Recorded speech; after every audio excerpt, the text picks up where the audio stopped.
সবাইকে স্বাগত জানাচ্ছি তৌফিক মারুফের জার্নালে।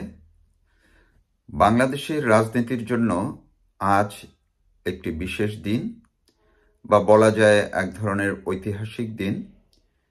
সেটি হচ্ছে 1975-এ 15ই আগস্ট জাতির জনক বঙ্গবন্ধু শেখ মুজিবুর রহমানকে সপরিবারে হত্যার পরে তার দুই কন্যা, তো বঙ্গবন্ধুর এই দুই কন্যার মধ্যে বড় কন্যা অর্থাৎ শেখ হাসিনা ওয়াজেদ, যিনি 6 বছর পর 1981 সালের এই দিনে 17ই মে দেশের মাটিতে অর্থাৎ বাংলাদেশে ফিরে আসেন এবং এর পরবর্তীতে বাংলাদেশের রাজনীতিতে বাংলাদেশ আওয়ামী লীগ আবার নতুন রূপে প্রাণ ফিরে পায় এবং পরবর্তীতে দীর্ঘ আন্দোলন সংগ্রামের মধ্য দিয়ে 1996 সালে এই শেখ হাসিনার নেতৃত্বে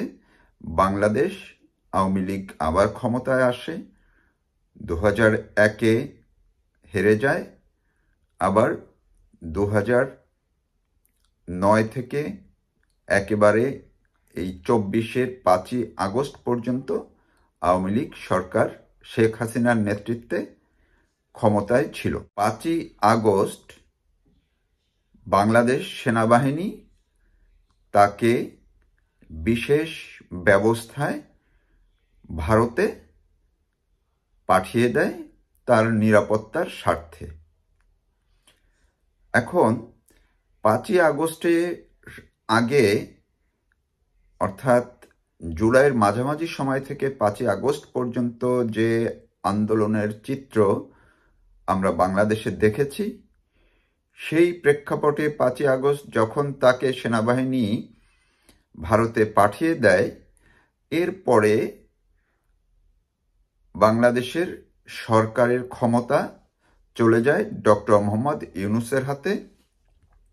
সেই নিরিখে শুধু ডক্টর মোহাম্মদ ইউনূস না, তাকে যারা বসিয়েছেন সেই ক্ষেত্রে বিএনপি, জামাত সহ অন্যান্য সব রাজনৈতিক দলই এক ধরনের আওয়ামী লীগের বিরুদ্ধে অবস্থান নেন। 5ই আগস্টের আগেও অর্থাৎ জুলাইয়ের আন্দোলনের সময় থেকেই এই পরিস্থিতিটা তৈরি হচ্ছিল। তো আপনারা দেখেছেন এই ডক্টর মোহাম্মদ ইউনূস গত প্রায় 9 মাস পর্যন্ত সরকার পরিচালনার এক পর্যায়ে গত 10 মে কেমন এক নাটকীয় পরিস্থিতির মধ্য দিয়ে বাংলাদেশ আওয়ামী লীগের কার্যক্রম নিষিদ্ধ ঘোষণা করে এবং এর একদিন পর নির্বাচন কমিশন আওয়ামী লীগের নিবন্ধন স্থগিত করে। তো এখন আওয়ামী লীগের কার্যক্রম নিষিদ্ধ করে কি হলো? আমার পর্যবেক্ষণ, এবং আপনারা যারা শুনছেন বা দেখছেন আপনারাও নিশ্চয়ই পরিস্থিতি দেখছেন, যে আওয়ামী লীগকে নিষিদ্ধ করার মধ্য দিয়ে পরিস্থিতিটি কোন দিকে যাচ্ছে। আমরা দেখতে পাচ্ছি যে আদালতে যারা আওয়ামী লীগের নেতারা যারা গ্রেপ্তার অবস্থায় আছেন, কারাগারে আছেন, তাদেরকে আদালতে যখন তোলা হয় বা তাদের পক্ষে কথা বলার মতো আওয়ামী লীগের কোনো আইনজীবীকে পাওয়া যাচ্ছে না, তারা আদালতে যেতে পারছেন না। তারা গেলেই কোনো না কোনোভাবে গেলেই তাদের উপরে মব হামলে পড়ে, তাদেরকে আদালতের মধ্যে মারধর করা হয়, তাদের উপরে হামলা করা হয়। এমনকি আওয়ামী লীগের সঙ্গে যুক্ত আইনজীবীদের উপরেও বাইরেও নানাভাবে নিপীড়ন চলছে। অনেককে চেম্বার থেকে গ্রেপ্তার করা হচ্ছে, অনেকে আদালত থেকে গ্রেপ্তার করা হচ্ছে বিভিন্নভাবে। আর প্রতিদিনই আওয়ামী লীগ করা কোনো এমপি কিংবা সাবেক মন্ত্রী কিংবা নেতাদের গ্রেপ্তার করা হচ্ছে। সাধারণ আওয়ামী লীগের নামে সাধারণ নেতাকর্মীদেরও গ্রেপ্তার করা হচ্ছে। আপনারা প্রতিদিন এই আইন শৃঙ্খলা রক্ষাকারী বাহিনী বা পুলিশের প্রেস বিজ্ঞপ্তি থেকেই দেখতে পাচ্ছেন, তারা হিসেব দিচ্ছে এক একদিন 1000, 1500, 2000 করে তারা গ্রেপ্তার করছে। এখন এই যে তাদেরকে আওয়ামী লীগের উপরে যেই গ্রেপ্তার, নিপীড়ন, নির্যাতন চালানো হচ্ছে, মারধর করা হচ্ছে, কাউকে কাউকে হত্যা করা হচ্ছে। এ পর্যন্ত অনেক মানুষকে, আওয়ামী লীগ করা অনেককে হত্যা করা হয়েছে, এবং এই হত্যাকাণ্ডগুলো কিন্তু খুবই নৃশংসভাবে হত্যা করা হচ্ছে। আপনারা দেখবেন তাদেরকে কিভাবে হত্যা করা হয়। তারপরেও এই সরকার যখন আওয়ামী লীগকে নিষিদ্ধ করে, তারা আশা করছিল যে আওয়ামী লীগ বোধহয় একেবারেই দমে যাবে, কিন্তু হয়েছে হিতে বিপরীত। কিরকম? গত 10 তারিখ আওয়ামী লীগের কার্যক্রম নিষিদ্ধ করার পর থেকে আমার পর্যবেক্ষণ হচ্ছে, এবং আপনারা, আমি তো বললামই, আপনারা সামাজিক যোগাযোগ মাধ্যমে দেখতে পাবেন, কারণ বাংলাদেশে কোনো মেইন স্ট্রিমে এই খবর ছাপানো তো এখন নিষিদ্ধ, এমনকি সামাজিক যোগাযোগ মাধ্যমেও নিষিদ্ধ। তারপরেও কোনো না কোনোভাবে এগুলো কিন্তু চলে আসে। সেখানে দেখা যাচ্ছে যে 10ই মের পরে, অর্থাৎ আওয়ামী লীগের কার্যক্রম আনুষ্ঠানিকভাবে নিষিদ্ধ ঘোষণার পর থেকে এখন প্রতিদিনই আওয়ামী লীগের কোনো না কোনো কর্মসূচি থাকছে। সেটা তো অনলাইনে, ভার্চুয়াল প্ল্যাটফর্মে তো থাকছেই। শেখ হাসিনা নিজে যেমন আরও কথা বলা বাড়িয়ে দিয়েছেন, মিটিংয়ে অংশ নিয়ে বাড়িয়ে দিয়েছেন, দেশের বাইরে থাকা আওয়ামী লীগ নেতারাও এখন, আগে যারা কথা বলতেন না, এখন তারা কথা বলা শুরু করেছেন। আগে যারা নেতাকর্মীদের সঙ্গে খুব একটা যোগাযোগ রাখতেন না, এখন তারা সেই যোগাযোগটি আরো জোরালো করছেন। পাশাপাশি ঢাকা সহ সারা দেশে প্রতিদিন এখন মিছিলের সংখ্যা বাড়ছে।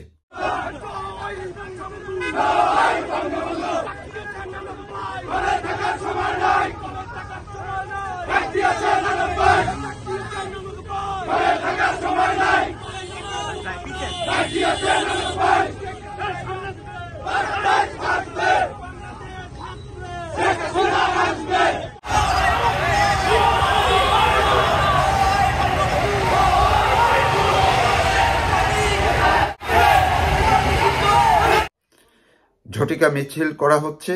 সেই মিছিলগুলোতে অংশগ্রহণকারী মানুষের সংখ্যাও দিনে দিনে বাড়ছে।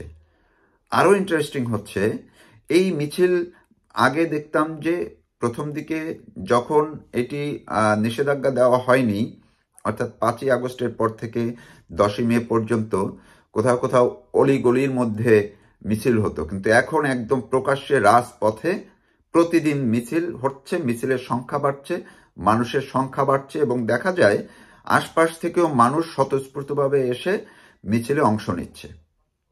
আপনারা দেখুন, গতকালকেই দেখলাম যে এই 5ই আগস্টের পরে ঢাকার মোহাম্মদপুরে জাহাঙ্গীর কবির নানকের নামে স্লোগান দিয়ে বিশাল এক মিছিল হয়েছে। বিশাল শব্দটি বললাম এই জন্য যে আমার চোখে অন্ততপক্ষে এই গত কয়েক মাসের মধ্যে ঢাকা শহরে এত বড় মিছিল বা এই প্রকার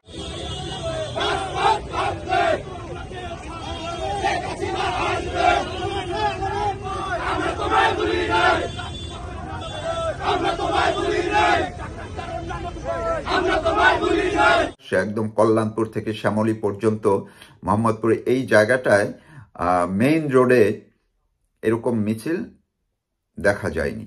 পাশাপাশি উত্তরায় কয়েকদিন পর পরই মিছিল হয়, সেই মিছিলগুলোও দিনে দিনে অংশগ্রহণকারী বাড়ছে।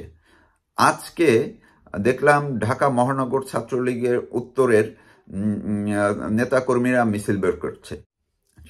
গতকালকে শুধুমাত্র যে মোহাম্মদপুর কিংবা উত্তরা সেটিই না, বাড্ডা, রামপুরা, এদিকে ধনিয়া, ডেমরা, ধানমন্ডি, এইসব জায়গায় মিছিল হয়েছে। ঢাকার বাইরে বিভিন্ন জায়গায় গতকালকে মিছিল হয়েছে, এবং আপনারা দেখেছেন